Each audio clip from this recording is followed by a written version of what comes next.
بسم الله الرحمن الرحيم. السلام عليكم ورحمة الله وبركاته. بینەران و بیسەران و خۆشەویستانی کەناڵی ئاسمانی پەیام، ئەم کاتەوە مکاتێکتان باش.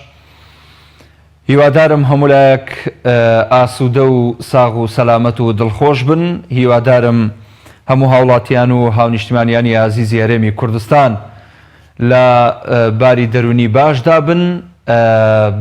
هەڵبەتە کۆمەڵێک گرفت و ناخۆشی و نەخۆشی ڕووی لە هەرێمەکەمان کردووە. بە هیوای سەلامەتی بۆ هەموولایەک ئەمڕۆ لە بەرنامەی دوانگەی خەڵک پێکەوە قسە لەسەر بابەتی قەیران دەکەین. بابەتی ئەمڕۆمان هەروەها پرسیاری ئەمڕۆمان لە دوانگەی خەڵک ئەوەیە کە چۆن هاوڵاتیان نەبن بە بەشێک لە گرفت و قەیرانەکان. معلومی هەمووی ئەوەی ئازیز و خۆشەویستە لە ڕۆژانی ڕابردوو کۆمەڵێک شڵەژان دروست بوو لە نێو کۆمەڵگەدا، لە نێو شەقامدا، لە نێو بەنزیخانەکاندا، لە نێو مۆڵ و مارکێتەکاندا، چ بۆ دەمامک و ئەو جۆرە حاڵەتانە بێ، یاخود بۆ بەنزین بێ، یاخود بۆ ئازوقە و خواردن بێ. هەروەها ئەمڕۆژ دیسانەوە قەیران دروست بووەتەوە بۆ ئەو بەڕێزانەی کە ڕویان کردووەتە دوکانەکان و شوێنی جگەرە فرۆشتن و نێرگەلە فرۆشتن و ئەم هەویرەی کە تایبەتە بە نێرگەلە یاخود خەڵوزەکەی نازانم، ئەوەی کە لە تۆڕە کۆمەڵاتیەکان ڕوویدا لە ڕۆژانی ڕابردوو بەڕاستی جێی داخە، جێی ئەسەفە.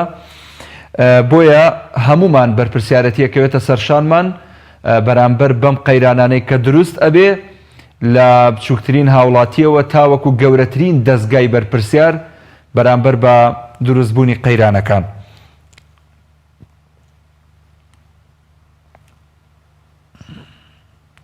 پێمەڵەن پەیوەندی هەیە، هەندێک قسەم هەبوو لەسەر تەوەری ئەڵقەی ئەم جارە، بەڵام دوایی دەبێ کاتم بدەنێ قسەکانم بکەم. پەیوەندی وەرەگرم. کاک عومەر لە چوار قوڕنا.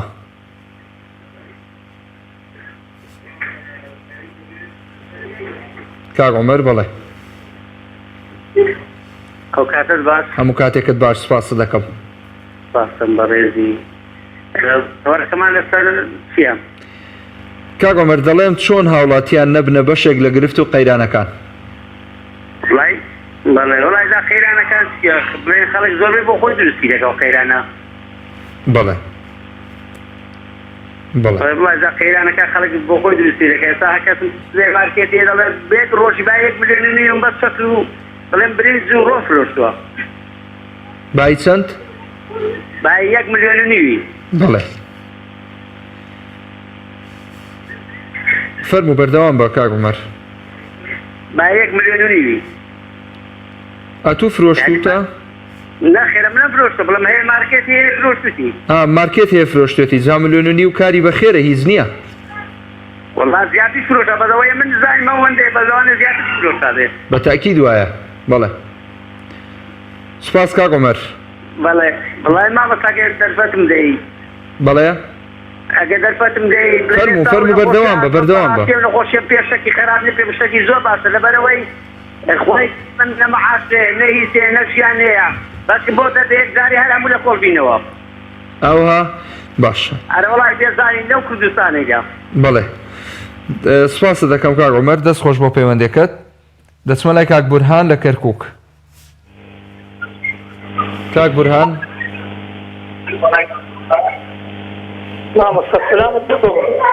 کاک بورهان بەڵێ فەرموو. السلام عليكم. سلام ورحمة الله وبركاته. والله داوم لهاوڵاتیان هەیە گرانی لە بازاڕەوە لەو سوپەرمارکێتانە و تاجرەکان و ئەو شتانی کە شت گران ئەکەن لەسەر موسڵمانان بەڕاستی تاوانێکی زۆر گەورەیە، کاسبەکەیان حرامە. ئێستا ئیمڕۆ دوێنێ شەو کارتۆنە یەلکە کە 12 طەبەقەی تایە لە 47,000 بوو. ئیمڕۆ ڕۆیشتومە بۆتە 52,000. چی بووە؟ گرانیان کردووە. یعنی بەڕاستی ئەو کۆمەڵی تاجر هەیە، یعنی دەمامک ئەمەی کە ئێمە لە باندەمتا ئاکەس کلەبم پەنجەی تایە، سەبقەی تایە بە 2,000 بە 3,000 شتێوە. يعني كرديانا دتانيان داود 500 دينار يعني بيزميلي بيوجداني لم درجة يعني كم يحو خلقات بقولها بكي الثواب كخواي هديه لخوا بترسي بو أول خواي دول لم نقوشيه وكومل الفيروس وشتاء بما بارجه حتى ما أو يكترب برين رحم بونكين ورحم بمنكين ورحم بونكين خواي دورة شو رحم ما بيبكى يعني إنسان ما بربط خوا بناسه إيما برومز قوتا كان يعني أماني تشتفروا سن بازار كان في بسلمانة همي كردة همي إسلامة في أسفردنا مزقوتا بينهم يعني حجك عمراك تشيء فكرنا يعني براسيل دوقات وستيقاتك يعني جاوشكم لها وغاتيان هي كشيك أول يعني قيدانك شتيا أوكا بازار كبت وبين النوبوما قلتوا باي حفتيك أشياء تشري باي دو حفتة أشياء تشري باي ما جيت أشياء باي لا وشيكي بوشو راكي دەسخۆش هەیە دروست نەکەن بۆ ئەوەی کۆمەڵێک تاجر بۆی ئەم قەیرانەوە ڕەحم بە فەقیر بکەن ڕەحم بە بێمەعاش بکەن بەرامێ مەعاش بێ بەرامێ ئیشی نییە دەستخۆشی بەرنامەکەتان لێ یەکەم سپاس کاک بورهان دەستخۆش سپاس دەکەین بەردەوامی لەگەڵتان خۆشەویستان باوکی باران وەرەگرم لە سلێمانی الو السلام عليكم براجع سلام ورحمة الله باوکی باران زۆر سپاس دەست خۆش بۆ تەوەرەکەتان سپاس دەکەم هەچ کەسێک دێ بە بایکی قەیران ئەگەر خۆن بە موسڵمان بزانێت باوەڕم پێ بکە تاوانبارە بێت بەڵێ ئەمە پەتایەکە کە خوای گەورە ناردوێتی ئێمە ئەبێ پێشوازی لێ بکەین هەشتێ لای خوای گەورە بێمە بێ پێشوازی و حەمد و سەنای خوای لێ بکەین جوانە باوەڕم پێ بکە برای بەڕێزم من ئەوەی یعنی زۆر بەکە زۆر سەبیژی وەرم گرتووە لای خوای گەورەوەیە بۆ حەمد و سەنای خوای گەورە ئەکەم کە منی بە موسڵمانی دروست کردووە حەمد و سەنا ئەوەی کە لە ژیانما هیچ تاوانێکی ئەوە گەورەم نەکردو کە بترسم تۆ دیخەت بە ئەو کەسانەیە ترسن ترسی خۆیان لە دڵانیە ئەگەر من ترسی خوای گەورەم لە دڵا بێت بچم خەیران دروست بکەم ئەمە یعنی چی پێڵێن ئەمە خەلە لە خاتە دینەکەمانەوە تۆ دیخەت بە باوەڕم پێ بکە یعنی ئەو کەسانێک کە ئەو شەوەی ئەو خەیرانەیان دروست کرد بانزین باشان لە ماڵەوە دانیشتای حەمد و سەنای خوای گەورەیان کردایە و بپاڕانتەوە دوور کات نوێژیان بکردایە و سەری سوزدایان بۆ خوای گەورە نەوێ بکردایە باشتر بوو لەوەی یاچن ئەو خەیرانە دروست کرد بەڵێ برای بەڕێزم داوا لە هەموو موسڵمانانەکەم یعنی هیچ شتێکیان بیر نێتەوە ئەویان بیر بێتەوە ئێمە دوای دەڕاستە ئەکەوتین گوڵەبەچنیمانەکەن نەمردین لە برسا قەیرانی گەورەمان بەسەرا هەو ئەنفال و چیمیاباران و ڕاکردنەکە و دەربەدەر بەس خەڵک حەمد و سەنای خوایە کرد بەس ئیمڕۆ خەڵک یعنی تۆ دیخەت بە تێ بەشی حەمد و سەنای خوا ناکە ڕاستە زۆر سپاس بەڵێ باوکی باران بەڵێ سپاس بۆ جەنابەت کاک محەممەد وەرەگرم لە حاجی هەوا بەڵێ وڵای مامەسا بەڵێ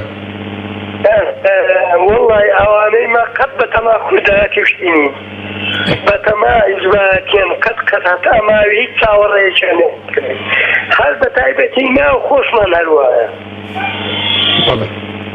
ناو خۆشمان هەروایە کاکە خۆ خەڵک وەڵی ئێستا خەڵک بیر لەوەی دەکاتەوە مردن کاکە مردن خۆتۆ بۆ تۆ نییە مردن هەموو کەسە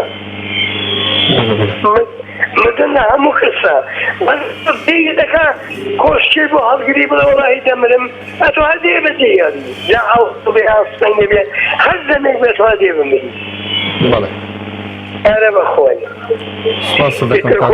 خاصە دەکەم چاوی سپاس بۆ جەنابەت کاک حەمڕەشی وەرەگرم لە ژارەوە کاکە محمودی گوڵام کاتت باش هەموو کاتێکت باش زۆر سپاس کاک حەمڕەشید بەڕێزی ڕێزمەیە بۆ تۆش و ستافەکە و پێدێر و بینەران زۆر بەڕێزی قوربان زۆر مەمنون کاک حەمڕەشید فەرموو برای بەڕێزم ئەوەی من و تۆ داوای دەکەین زۆر دەوێت کە هاوارمانە و عەدالەتی کۆمەڵایەتیمان دەوێت زەحمەتە دروست ببێ بەڵێ عەقڵم نایگری بەڵام بەداخەوە هەر چەندێکەی گلیز نییە میلەتە ڕێزم بۆی هەیە خراپ پەروەردەکرا کاکە خراپ پەروەردەکراوە زۆر سەیر بیر دەکەینەوە فکر لە مردن ناکەین فکر لەوە ناکەین چۆن بووین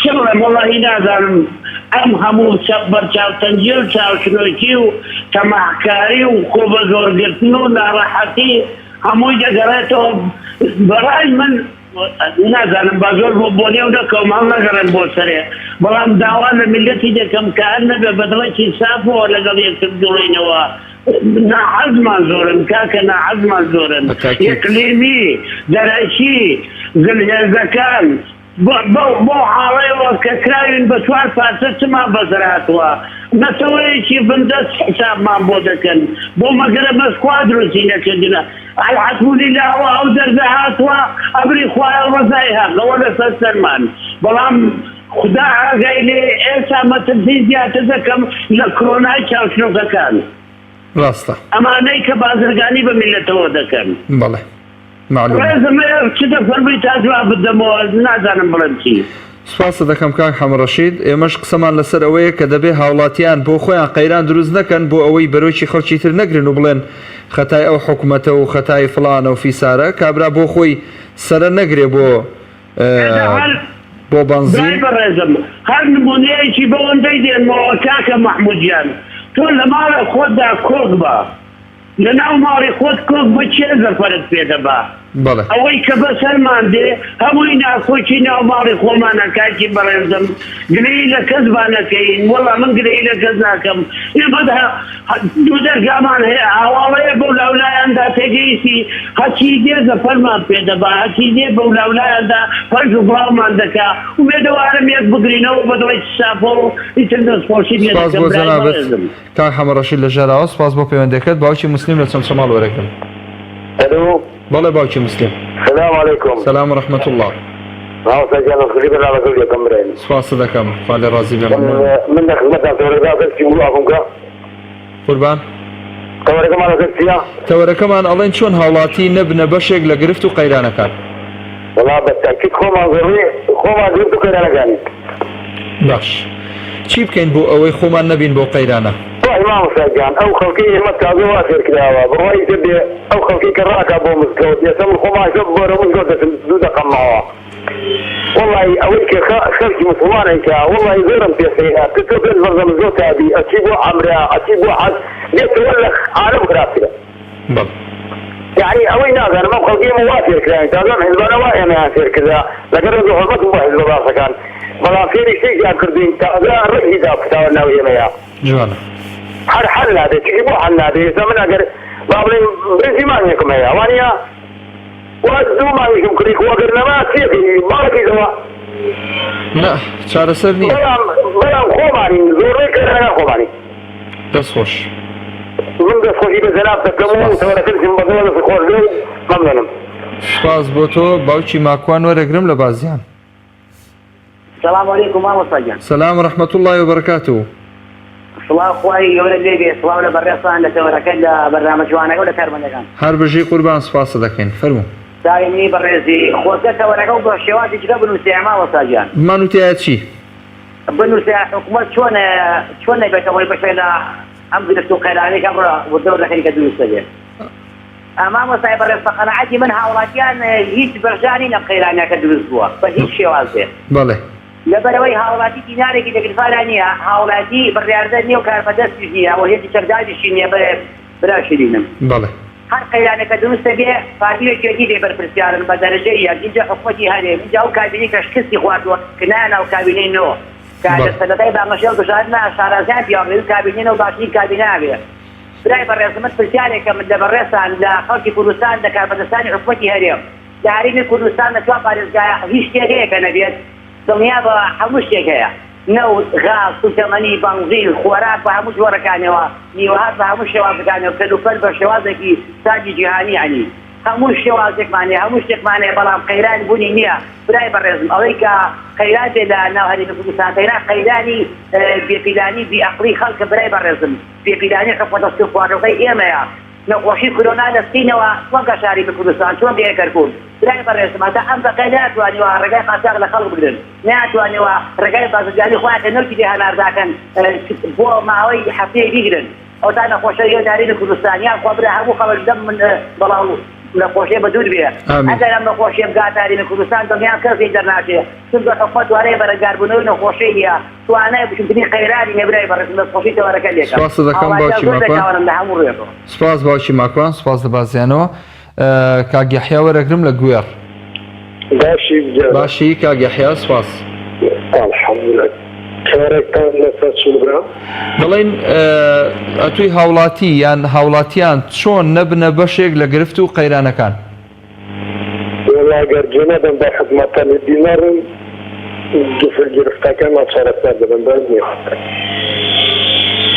دووبارەکەی تۆ کاک یەحیا بگورە؟ ئەگەر جێ بە حکومەتەکە نەدەن لە دینەڕن بەزنی خۆی چارەسەرمان دەکرێت ئەگەر جنێو بە حکوومەت نەدەین چارەسەر دەبێ؟ بەڵێ لە دینەڕن ئەمە باسی حکوومەت ناکەین دەڵێن هاوڵاتیان چۆن نەبنە بەشێک لەم قەیرانە مەسەڵەن ئەتووی هاوڵاتی ئەو شەوەی کە گوتیان بانزین نامێنێ سەرەی بانزینت گرت؟ ئەمە بە قاستیاخ ئەمە بەخۆ قەیران دروست دەکەن نەخۆ قەیران هەر قەیرانە بەڵام بەخۆمان قەیران دروست دەکەن کاکە ئەو بانزینخانە لو بانزینخانە بانزین هەیە بەس لو تانکە بارمیل ئەوانە دەدەنە بەر ئارانە دەبیتە قەیران بەخۆمان قەیران دەکەین بەڵێ زۆر سوپاس کاک یەحیا لە کوێر لەگەڵمان بووی سوپاس بۆ پەیوەندەکەت. کاک دانا لە چاڵاوە. کاک دانا بەڵێ. السلام عليكم. سلام و رحمة الله. شوني بەڕێزم باشی؟ سپاس کاک دانا بەڕێزی. خۆشەویستی چاوی منی. کاک دانا چیت هەیە لەسەر بابەتەکەمان ئەڵێن هاوڵاتی نەبێتە بەشێک لە گرفت و قەیران؟ وڵی جا بەڕێزم هاوڵاتیکەی گرفت بووە قەت حکومەت گرفت بووە بۆ هاوڵاتیان. بەڵێ وایە نا فەرموو بەردەوام بە. ئەرە حکومەت گرفت بوو ناکوە هاوڵاتی گرفت بووە حکومەت. بەڵێ وایە نا ئێستا ئێمەوە تقریبا 4 ساڵە بەخۆیان ببینێنەوە وە نەگرتووە بەرمیلێ نەوێت. بەڵێ بە پارەی خۆمان کاوە دیێری هەنە تەقریبا ڕۆنابێنین. چۆن؟ وازەحە. کەی هاوڵاتی بۆتە گرفت؟ بەڵێ هەر کاتێکی هاوڵاتی شۆفەر زادە و هەر کاتێکی هاوڵاتی ڕێی بە حکومەت گرفت ئەو کاتی هاوڵاتی گرفتە ژیا خۆیان هاوڵاتی گرفتە. وایە دەست خۆش. سپاس کاک دانا. کارێکم لە بەڕێستانە. بەڵێ فەرموو. وەکو خەڵکی ئێوە لە منتیقەی ئێمە خەڵکێکی زۆرتان هەیە ئێوە. چیمان هەیە ببوورە؟ خەڵکێکی زۆرتان هەیە لە منتیقەی ئێمە. خەڵکێکی زۆرمان هەیە لەوێ ئێوە؟ بەڵێ بەڵێ. چیانە؟ ئێستا ئێمە تقریبا 100 ماڵە خسرانەیەکمان نییە هیوادارن لە ڕێی بەڕێستانەوە لە ڕێی کەناڵەخانەکەی ئێوە بەدادچنیشی بۆ بکەن و گەستە دانێکی ئەم گوندێمە بکەن. ئینشاءڵڵا. باشە کاک داناجان دەستت خۆش بێت. سپاس دەکەین کاک عەبدوڵڵا وەرەگرم لە هەولێرەوە. باش کاک عەبدوڵڵا سپاس. بە کورتی زەحمەت نەبێت. بەڵێ زۆر سپاس بە کورتی قسەکانمان بۆ بکەین مەمنوون نەبین. والله خەتای حکومەتەکەی نییە بەخۆی. خەتای حکومەت نییە؟ نەخێر. باشە. میلەتەکە بەخۆی ئەو کوبرین حەکی جیناتی و شتێکی زۆر کردبووە. بەڵێ. لەبەرم شێژ دەکەم. بەڵێ. ئەزا هەندێک شێژ دەوە خەتای حکومەت چیکە؟ باش. سپاس کاک عەبدوڵڵا دەست خۆش. پەیوەندیەکی تر وەرەگرم.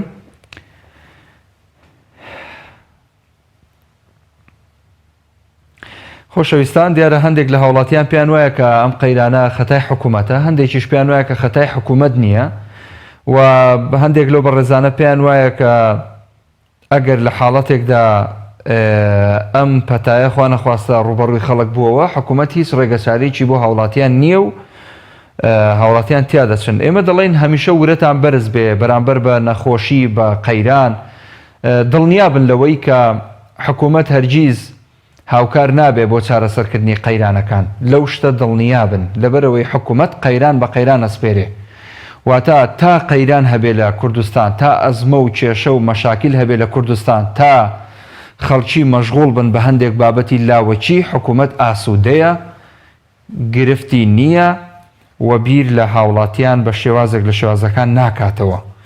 محەممەد لە ناوشوان لە هەڵشۆ ببوورە. بەڵێ فەرموو کاک محەممەد. بەڕێزم ئەو کاتت باش هەموو کاتێکت باش سپاس. سەرکەوتوی ئینشاءالله ئازاد داتەوە هەر بژیت ئەجمعین ئینشاءالله کێناوەتەوە وەڵی بەڕێزم زۆربەی قەیرانەکان ئێستا هەم حکوومەتە و هەم خەڵکیشە هەردووچیان باش بەڵ هەردووکیانین هەر لە بەزیخانەی هەڵسۆ دێرێ کە قەیرانی بەزی گریژ بکارە چێتایەکی پێبوو چێتاکە بۆ خۆی هەرچەند لێگیریە کێشە نییە بەڵام سەرڕا ئەوەش بەرمیلێکی بەنزین پڕکردی بژیرەوە ماڵەوە ئەی باشە ئەوە ئەتۆ حکومەت لایەکی دانی لە حکومەت گەڕێ بەڵام ئەتۆ کابرایکی مسلمانی بەڵێ باشە چی لە بەرزیری دەکەی تەقینەوەیکی بۆ لە ماڵە خۆت دەکەیت بۆ هەستی ماوی کۆمەڵی خەڵکیکە پێشێ دەکەیت وڵا دەنا ئێستا گیری خواردووە بەدەستە و بەرمی لە بنزینەوە نازانێت چی لێ بکات حکومەتیش لە هەموو ئاستەکاندا دێخەمە لە ئاستی خدمەت گوزاری و لە ئاستی حەسەڵێکدا لە ئاستی هەموو شتەکان حکومەتی بێخەمە بەڵام کە حکومەت بێخەمەت بۆ خۆشمان شتەکەمانی خەرا کردووە بەڕاستی یعنی کەڵک گوێناناتە براکی خۆی ئێستاگە بە گوێرەی ئیسلام بێ دەبا دەبێت چۆن بخۆ خۆت پێ خۆت بە براک خۆت پێ خۆش بێت لێستا هەرێ بەی کە دەچێتە بازارەوە پارێکیە هەرچی کەد و فەرمی یا بازارێ دەیکرێ و دەیباتەوە مەڵ ئەی فەقیرەکە چ بکە جوان ئەی مەسەلا من هەمە دەچمە بازار برنجە دەیکڕم ڕۆنە دەیکڕم شەکرە دەیکڕم لەسەر خەڵکەکە لەسەر خەڵکی فەقیر گران دەبێت نیەتی بیکڕی ئەم قەیرانەکی دەستی کرد یەکەم حکومەتە دووەم خەڵکە معلومە دەست خۆش دەستەکانتان خۆش بێ سپاس کاک محەممەد لە هەڵشۆ سپاس ئەزمعین ئینشاءالله لەگەڵمان بووی سپاس دەکەین کاک محەممەد وەرەگرم لە ڕانیە پەیوەندێکی داخراوەتەوە بەداخۆ خۆشەویستان بەردەوامی لەگەڵتان پێم خۆش بوو هەندێک لەو خاڵانە بخەمە ڕوو کە ئەگەر ئێمە وریابین دەبێت پۆلێن بۆ شتەکان بکەین بزانین کامە گرفتە کامە کێشەی دروست کراوە بۆ دەبێت تاجرێک یاخود بازرگانێکی چاوچنۆک لە ڕێی پۆستێکی فەیسبووکەوە ئیتر شڵەژان لە ناو کۆمەڵگەدا دروست بکە برنج گران بکە ڕۆن گران بکە شەکر گران بکە هەموو ئەو بابەتە زەڕورە پێویستانەی کە ڕۆژانە هاوڵاتیان بەکاری هێنن بە پۆستێکی فەیسبووک یاخود ڕاگەیاندنێکی نابەرپرس کە نان و پیازی پێوە بخوات بەرۆکی هاوڵاتیان بگرێت و هاوڵاتیان تووشی ئەو هەموو قەیران و ناهەمواریە بکات چێ؟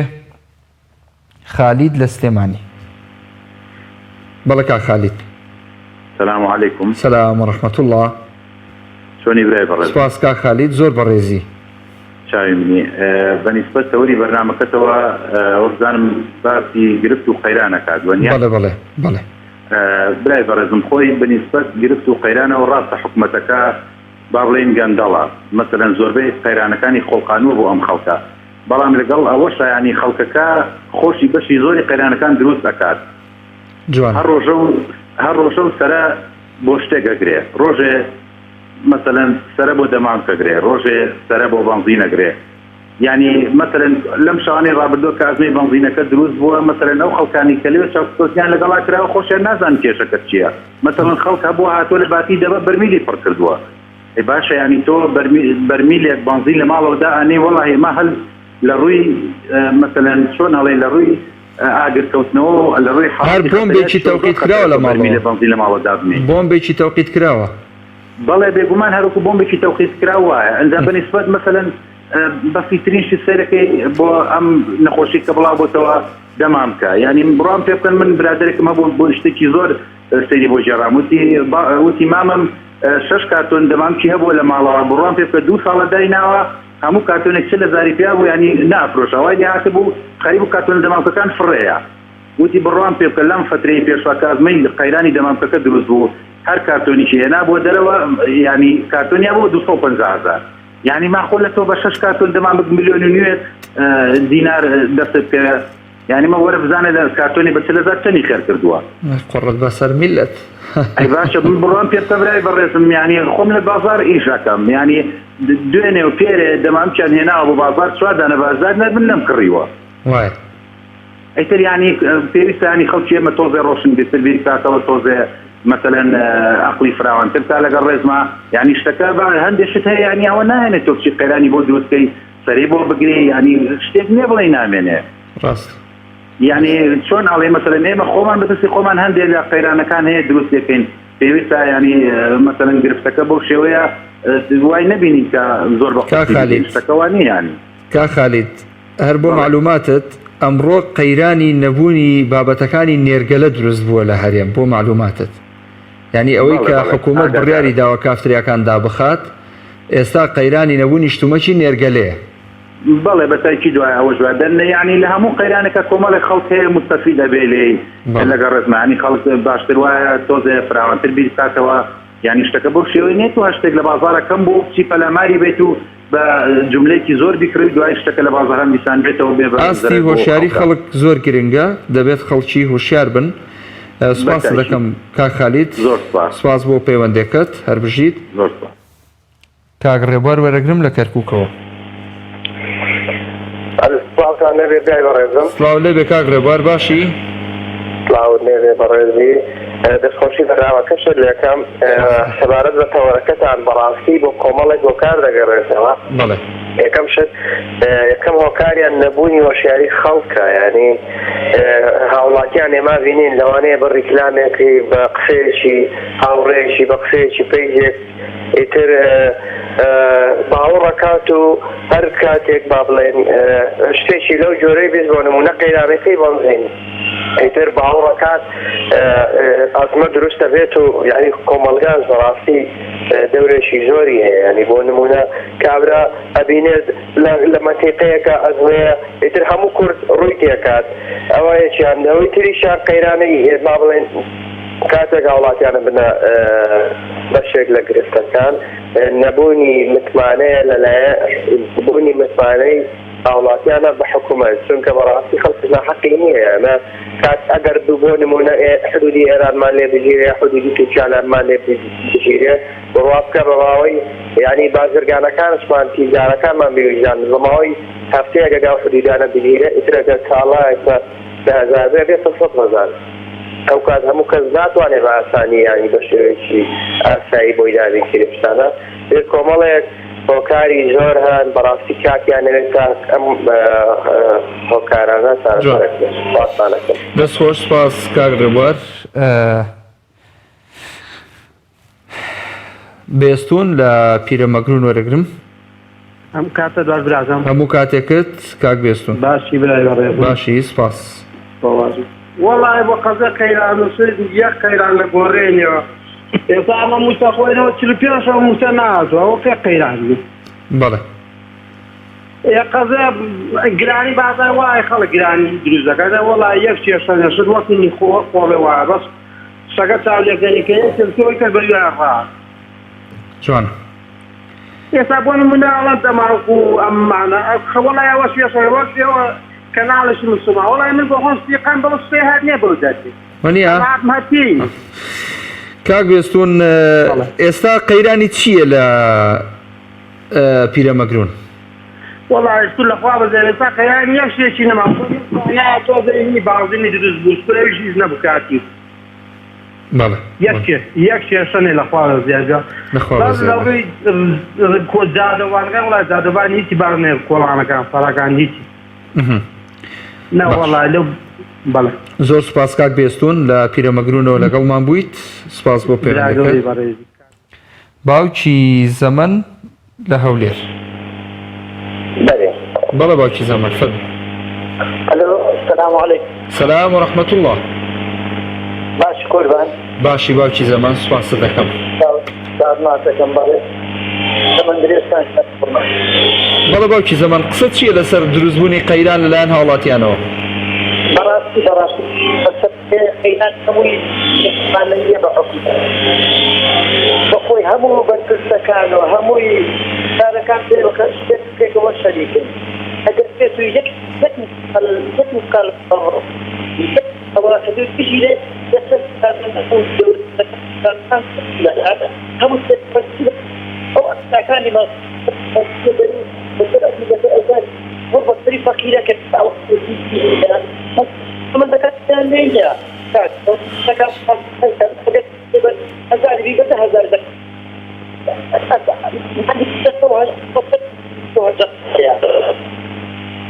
بەڵێ سوپاس باوکی زەمان هەرچەندە دەنگیشت زۆر وازەح نەبوو بەڵام محەممەد وەرەگرم لە کەلارەوە. كاكا السلام عليكم. عليك السلام ورحمة الله.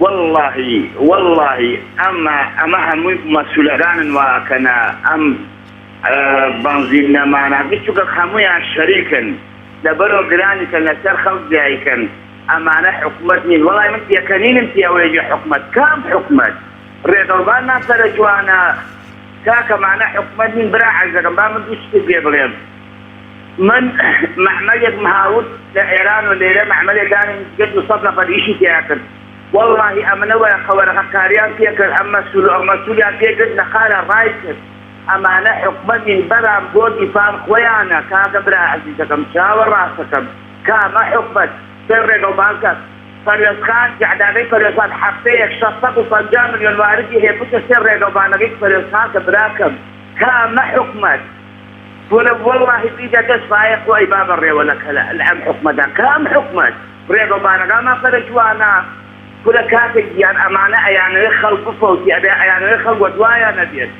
كامني حكمة عزيزة كم شال راسكم خواي جولة بخوا بو خواي جولة بو خواي جولة حتى كان تنجانا خوشي تدروج بيلا براوان اسفادة بكن واي سپاس دەکەم دەست خۆش کاک محەممەد سپاس بۆ جەنابەت.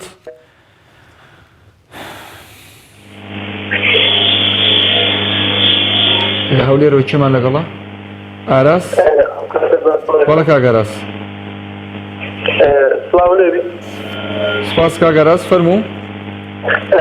والله حزوري لسر أو برنامج أورطان جروب خيرانة كان بلانسيو جروب خيرانة بتاعي خيرانة كان بله أو لكن الخطأ الشاب والله بخير بالكده شو شيء أو تروجو بيتشتغل خيرات أو هولاتي باش أجيت تعمل لي طمنا أو بايد تكمل تو خوز عك أونيتو بتسوي لبني هربي بتسوي مش يعني لازم سمعنا أو خلص حتى تعديت تشتري تعديت تشتري بنزين خانة ما بنزين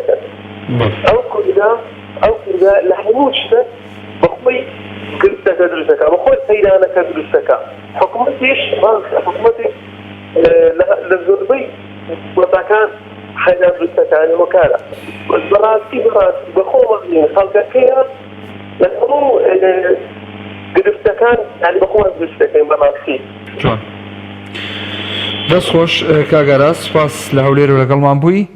دەچمە لای دڵشاد لە سلێمانی. سلام علیکم. سلام ورحمة الله. سڵاوی خوا لە جەنابەت کاک دڵشاد زۆر سپاس. براکەم سەلامەت گیراخوا. بەڵێ وەڵاهی برای بەڕێزم بەنسبەت ئەم کە تۆ فەرمین خەڵک چۆن نەبێ بەشێک لە قەیران و لە گرفت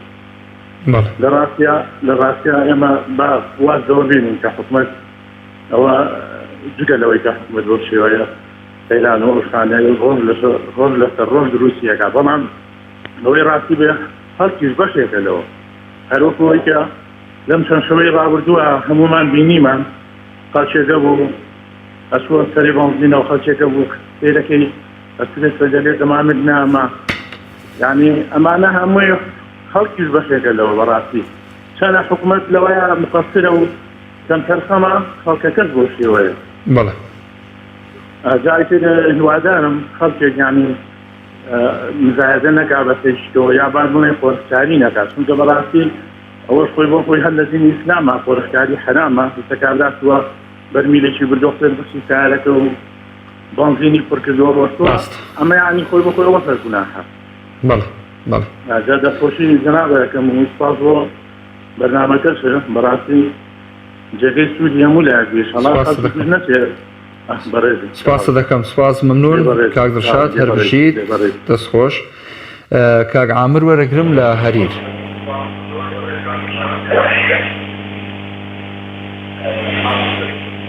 بەڵێ ئامەد بەڵێ کاک ئامەد بەڕێزم کارەکەتان ئەساسیە کاک ئامەد بەرێ گوێت لێمە بەرێ دەڵێم هاوڵاتیان ئایا بەڕای تۆ هاوڵاتیان بەشێکن لە دروستبوونی قەیران؟ بەرێ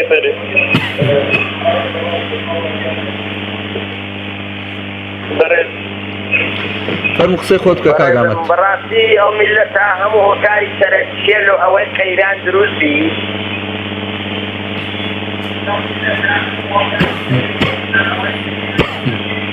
هەموو ئەو میلەتێ ئەگەنا حکومەت هیچ ئەوە چی نییە یعنی قەیران لەو میلەت دروستە ئەو شەوەی کە بەنزین درا بۆ حکومەت ئیعلانی لە تەلەڤیزیۆن گوتی قەیران بە هیچ شێوەیەک نییە بە ناوی بەنزین هەموو میلەتی کورد وەکو چاوەشی هەموو سڕەیان گربوو لەو سەری لەو سەری هەموو سیارەکانە هینا دەرێ سەعات 12 شەوێ من بەخۆ ئاگام لێ بوو سڕەی بەنزینیان گربوو بۆ هۆکارەوەی ئیزدیعامە دروست بوو بەڕاستی ئەمەش هەموو میلەتە.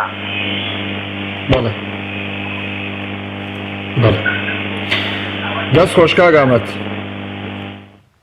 بەڵێ سوپاس بۆ پەیوەندەکەت. پەیوەندێکی تر وەرەگرم. باوکی هەریاد لە کۆیە. السلام عليكم. عليك السلام ورحمة الله. تەوەریەم شۆمان لەسەر چۆن هاوڵاتیان چۆن هاوڵاتیان بەرهێ یعنی قەیران و بەڵێ بەڵێ خەڵق قەیران دروست دەکەیان دروست ناکە. هەموو خەتای میلەتی خۆمانە بەرگەی یەک شت ناگرێت. لەم شەوانە بەبێ هیچ شتێک هەبێت تا 12 سڕەی بەنزینەخۆی بوو یعنی هیچ بۆڕە نەبوو هەموو شتەکان هەم وا دەکات دەمێت قەیرانی بەنزین دەمێت قەیرانی دەمامکە دەمێت قەیرانی غازە یعنی بەبێ هیچ شتێک لە بۆ هەبێت خەڵک هەم وا دەکات. بەڵێ هەموو خەتای میلەتە وازحە حکومەت نییە. هەندێک بازرگانی چاوچنۆک و لێپرسینەوەش نییە لێپرسینەوەش نییە لە بازرگانەکان حتما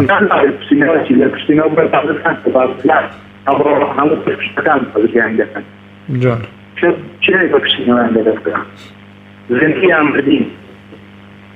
بەڵێ سپاس دەکەم باوکی هەریاد. هەڵبەتە خەڵکی تر لەسەر هێڵا دەمەوێت ماف بۆوانیش بدەین. کاگنامێک وەرەگرم لە بەکرەزۆ. بەڵێ کاگنامێک فەرموو. دەخۆشتان لێکەم بۆ بەرنامەکەتان. هەر بەڕێزی زۆر سپاس. بەرنامەکەتان لەسەر تەوەریان بەنزین و شتە بوو هەر قەیرانە بە شێوەیەکی گشتی. بەڵێ بەڵێ وەڵای ئەو ئێوارە من خۆم لە ناو شارەوە هاتمەوە. بەڵێ دوو بەنزیخانەی لێ بوو لە بەکرێزۆ. ئەو ئێوارێکە هاتینەوە سەیرم کرد بەنزیخانەکان تاریکری جێنێ بووە. بەڕاستیەکەی وەم زانی کاتی نەوەویە کە خەڵک ڕاکاوانە زانی ئینفلۆنزا وەکو سەدان بە دوامانەوەیە.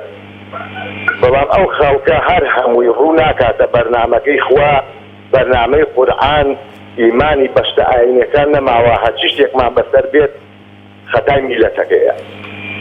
چونکە ئێمە ئەگەر میلەت خۆمان چەپڵە بۆ خەڵک لێ نەدەین و خەڵک نەکەین بە برا گەورە قەت دوا گەورە نابێت. ئێمە حکومەتێکمان هەیە ئەم حکومەتە بە ناشکوری خوانە بێ خەڵک پێڵێ حکومەت بەڵام وەڵای حکومەت نییە. چونکە دوو کۆمپانیای گەورە و سەرمایەدارن دەستیان گرتووە بەسەر مڵک و سامان و سەروەتی ئەم وڵاتە فەقیر و هەژاریش لەو لاوە نیوەی بە حیزبەکان و بەخوانە مەغزوو کردووە شتێ پارەیان بۆ بڕیوەتەوە. ئەوی تریشی کە داماوە هیچی بۆ ناکرێت. خەڵک هەر شەوەکەی بۆ بەنزین ئەم هەموو سەرەی گرتووە ئەمجا کەوتونەتە ناو بازار و دوکانەکان بۆ ڕۆن و برنج باشە تۆ پشت بەخوا بەسە ئێمە ئێوە لە من باشترە زانە شارەزاییتان زیاتر لە قورئانە هەیە کە پێغەمبەرێک لە دەست کافرەکان ڕای کرد پەنای بد بۆ کلۆرەدارێک بە دیارەکە و بڕیانەوە. تۆ بە تەمای لە نەخۆشی و ئینفلۆنزا و دەرد و عیلەت خۆ بشاریتەوە تۆ ڕوو ناکەیتە بەرنامەکەی خوا پشت بەخوا نابەسی ئەبێ بە تەمای بەڵای گەورەش بیکە ڕوومان پێ بکات. جا من داواکارم لە خوای گەورە خوای گەورە ڕەحم بە فەقیر و هەژار بکە خوا ئەم بەڵایە لە سەرماندا بدا خوا دڵی ئەم مەسوولانە چاک بکات کە وەکو برا بەیەکۆ بژین و چاوان لەو خەڵکە فەقیر و هەژارەشەوە بێت. دەستخۆشی بەرنامەکەتان لێ یەکەم. سپاس دەکەم یا رەبی هەر سەرکەوتوو بن خوا هیدایەتتان بدات. زۆر بەڕێزی سپاس بۆ پەیوەندەکەت. کاک تاریق وەرەگرم لە سلێمانی. الو بەڵێ کاک تاریق ئەم کاتە باز بەڕێز هەموو کاتێکی تۆ باش کاگە سپاس کاگە دەستخۆشی بەرنامەکەی لێ یەکەم سپاس دەکەم بەرنامەیەکی جوانە مەمنونم بەڵام بە نسبەتی ئەوەی بڵین کە میلێت بەشێک لە هاوڵاتیان بن بە قەیران خۆی کاکە ئەم شتانە خۆی قەیرانی چی هاوڵاتی بەیانیارێکی ئەڕاتە سەر کار و ئیش و معیشەتی خۆی قەزێکی قەیرانی بنزین مەسەلەن بۆ نمونە بنزین نییە تۆ پێویست بڵێ سیارەیەکە هەبێ خۆ سیارە بە ئاو ئیش ناکات لەم وڵاتە بە غاز ئیشەکە بە بنزین ئیشەکە پێویستەکە تۆ بچیتە سەر داوام و وەزیفەی خۆت بەڵام کێشەکە ئەلێرە ئەمەیە کاکە حکوومەتی هەرێمی کوردستان پلانی پێشوەختەی نییە ئێستا حکوومەتی هەرێمی کوردستان هەچی بەنزیخانە هەیە هی ئەهلیە بەنزیخانە کۆمپانیا خۆ نمونە بە حسابی خۆی لە ئێران و ئەیدێنە هیچ ڕقابەی لەسەری نییە کێیە نییە چۆنێ نییە چی کوچۆرە کوالێتێک بنزینە مثلەن بۆ نمونە ئەمانە لە بەنزیخانەکانە ئەکرێت لە پڕەڵێن کاکە و خەیرانی ڤایرۆسێک هاتووە شتێک هاتووە مشکلێک هاتووە ڕەمەزان هاتەوە بۆ ڕەمەزان خەڵک شتەکان گرانەکەن یعنی هەرچی بنزین بڵێن چی خواردەمەنەکان بڵێن خۆی حکوومەت واجبە مفروزە پلانی هەبێ ئەم پلانە چییە ئێستا پێویستەکە پێشەوەی ئێستا مانگێک دوو مانگی ما بۆ ڕەمەزان بێ ئێستا حکوومەت پێویستەکە خۆی پلانی ئەوەی هەبێ ئەم جێگە گەورانە مەسەلەن جێگەی فاملی مۆڵ ماجدی مۆڵ سیدی ستار مثلا ئەمانە جێگەی مەفروزە حکوومەت ئەو کاڵانە مەسەلەن لە ڕەمەزانە بەکارێت چییە مەسەلەن ترشیاتە مەسەلەن خورمایە گۆشتە مەسەلەن هەشتێکە ڕۆژانە تۆ بەکارێنی ئەمە مەفروزە حکوومەتی هەرێمی کوردستان ئالەمە ئەمە بانگە لە ڕێگەی تەلەڤیزیۆنەکان و لە ڕێگەی کەناڵەکانەوە بانگەشەی بۆ کاکە ئەلێرە ئەمە شتێکە ئەرزانە خەڵکیش ناتوانێت لە بازاڕا بۆ شێوازە گرانیکە زیاتر خەڵک لە ئەو مۆڵانە مشکلەکەی ئێمە ئەمە حکوومەتە حکوومەتەکە خۆی کارە خۆڵکێنێ ئەگینایزە حکوومەتی هەرێمی کوردستان فەرمو بەنزیخانە فەرموویستە ڤایرۆسی کۆرۆنا هاتۆ بۆ ئەم وڵاتە حکوومەتی هەرێمی کوردستان هاتووە نێران کۆ من داخە کاکە نێرگە لە خانە بۆچی داخە بڕە ئەو هۆڵە شەوانانە داخەکە لە سەرچنارە هەرچی سووری و پۆڵەنی و هەرچی چینی و هەرچی کۆری هەیە ها لەوێ بەڵێ کاک تاریق ڕستیان لەگەڵ کۆمپانیایەکە هەیە کە بە نسبەتی ئەوە مانگانە دوو مانگجارێ ئەڕۆنە وڵاتی خۆیان و کەدێنەوە ئەم وڵاتە بەبێ پشکنین بەبێ ئیسیەوە دڵنیا بن لەوەی من لێرە گرنگی دەدەمێت 100% ڤایرۆسەش لە پارێزگای سلێمانی لە هەرێمی کوردستانە زۆر بە بڵاویش بڵاوە ئەکات و ئەوە شتێکە ئەمانە هیچ چارەسەرێکیان پێ نییە ئەتوانن شت خراپکەن بەس ناتوانین شت باشکەن بەڵێ زۆر سوپاس دەست خۆش کاک تاریق سوپاس کاگالان وەرەگرم لە شارە زۆر سڵاوی خوا لە بەڕێزت کاگالانجان ئازیزەکەم هاوڵاتیان حەقی خۆیانەکە بەشەکل جێلوگرفتەکان چونکە ئەم حکوومەتە ئەوە 30 ساڵە هیچ جێگەی سێقە و متوانەی هاوڵاتیان نیە مەرێمە نییە ساڵی 2008 هێچێک لە بەرپرسەواڵەکانی ئەم حکوومەتە بتی ساڵی 2008 هیچ کێشەی کارەبا نامێنێ ئەوە 12 ساڵ پێش ئێستا کێشەی کارەبا زیاتر بووە پیان وتین لەم هاوینەدا کە لە پێش بارانبارین و وەرزی سەرمانە و دابەشەکەین بە تەواوی خەڵکی کوردستانە نۆتیان دابەش نەکرد و کۆمەڵی خەڵک بێبەش بوون پیان وتین کێشە و خەیرانی غاز نییە کێشە و خەیرانی غاز زیاتر پەرەیسەند و ماوەیەکی زۆر ئەم میلەتە بەهۆی منافەسەی دوو حیزب و دوو کۆمپانیاوە بێغاز ماڵەکان کەوتن پیان وتین ئیتر لەمەدا 30 ڕۆژارێک موچە دابەشەکرێ ئەوە ئەسەر دەیبینیت و ئەزانی بەروای و کاتی سێڕۆژەنە و موچە دابەش نەکراوە چونکە ئەمە خەڵک سێخە و متمانەی بەم حکوومەتە نییە من خۆم خاوەنی دوسێ شادەمە خۆشم بە کەسێکی ڕۆشنبی دەزانم هەر ئەو شەوە کەوتیان کێشەی بانزینە چوومە سەرەی بانزین و سیارەکەشم کە سیارێکی مۆدیل سفرە کە چۆنێکە بە موچە و بە مەعاشەوە زیکی دوو دەسەرکەوتووە خراپترین بانزین تێکە بەڵام سیخەم بەماندن نییە ئەمە دەلالت داکە لە ناڕۆشنبیری من دەلالت دەکات لە بێسیقەی و بێعوتمانەیی ئەم حکوومەتە و ئەم دەسەڵاتدارانە بەنسبەت ڤایرۆسی کۆرۆنایشەوە کە باسەکەی لە وڵاتی چینەوەی ئەمە ئەوکو برا ئەزیزەم بەکرێ زۆر فەرمی ئێمە ئاین ئیسلامان زۆر بەجوانی نەگرتووە ئەوە بۆ ئەو مسلمانانیان لە سنە عەزێتەیە و عەزێتی زۆریان هەیە کە ئەو ئافرەتانە باڵاتۆز نەبن و نیقاب پۆش دەبن بەڵام سوپاس بەخوا خوای گەورە کارێکی بەسەرهێنان کارێکی ئێستا پیاوەکانیشان نیقابیان بەسوە نەبژنەکان ئەوە هەمووی ئەوانە فەز و گەلەیی خوای و دەفاتی خوای گەورە ئەسەفێنێ بەسەر ئەو گەلەی کە ئەوێت ئازاری مسلمانان بات دەبێت بن دەستخۆشتیان لێکەم و چاوی یەک بێتان ماچەکەم و خوازیار و ئینشەڵڵا خوای گەورە لەم بەڵاو لەم ئافاتە تەواوی خەڵکی کوردستان و مسلمانانی گیان بپارێزیە و هەمیشە سەرکەوتوو بن. ئامین. سپاس بۆ پەیوەندیەکەت کاگالان، قسەی زۆر جوانی کرد، دەستخۆشی لێەکەین. کاک ئەحمەد وەرەگرم لە هەولێر. سلام علیکم. عەلەیکە سەلام و ڕەحمەت الله. چۆنی بەرێز باشی؟ چۆنی کاک ئەحمەد باشی؟ سپاس دەکەم بەرێز هەموو قەیرانەکان خەڵک دروست دەکات، حکوومەت هیچ قەیرانێک دروست ناکات. بەڵێ. من لە دنیا نە حکوومەتی خراپ ئەبینم و نە حزبی خراپ ئەبینم، خەڵک خراپە، من مرۆڤی خراپ ئەبینم.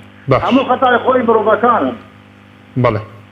بێگەیشتی بەرێز هەر وەخت من خەڵک باش بوو، حکوومەتی باز ئادەمەدرێنی، پەرلەمانی باز ئادەمەدرێنی، هیچ مشکلە دەردن، ئەما هەموو کێشا خۆی خەڵکە. ئیتر خەڵک باز دلەی خۆ بکەن، بەسە دلەی لە حکوومەت بکەن. بەڵێ. هەر ماگە فشارێک دێ لە خزمەتی. دەستخۆش. سپاس گەلێک بەڕێزی، هیوادارم کاک ئەحمەد کۆتا پەیوەندی بوو. کاک عەبدوڵڵا لە کۆیە کۆتا پەیوەندیە؟ بەڵێ کاک عەبدوڵڵا. السلام عليكم. وعليكم السلام ورحمة الله. كاك عبد الله بكورتي سپاس دەکەم. دەستخۆشی بەرنامەکە لێ دەکەم. هەر بژیت مەمنونم.